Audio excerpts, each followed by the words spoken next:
I never saw my neighbor leave his apartment, but I kept hearing him come home. I lived in a small apartment building where sound traveled too well. The hallway was long and narrow, and every noise echoed. Footsteps, keys, doors. Across from me was apartment 3B. The door was always shut.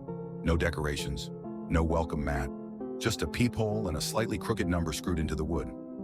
Around 11:40 every night, I'd hear someone arrive. Heavy footsteps up the stairs. A pause outside my door, then keys jangling across the hall. The lock on 3B would turn, the door would open, then close carefully like whoever it was didn't want to wake anyone. I never saw him, not once. After a week, it started bothering me. I timed it. Same minute, same sounds. Every night. One evening, when the footsteps stopped outside my door like usual, I opened it quickly. The hallway was empty, but the sound of keys came anyway. Metal scraping metal, directly across from me. The lock on apartment 3B turned by itself. The door opened a few inches. No light, no movement. Then it closed. I didn't sleep much after that.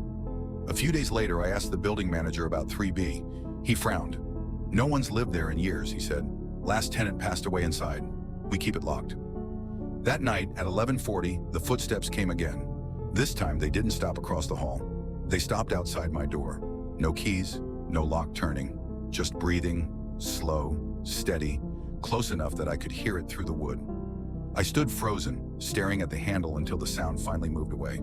The next night, I stayed awake with the lights on. At 11:40, the footsteps came. They stopped across the hall. Keys rattled.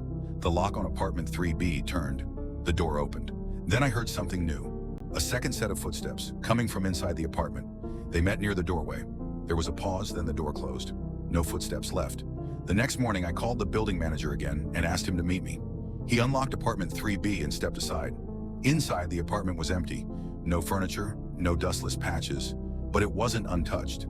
There were scuff marks on the floor near the door, two distinct patterns, one set facing out, one set facing in. I asked him what had happened to the last tenant.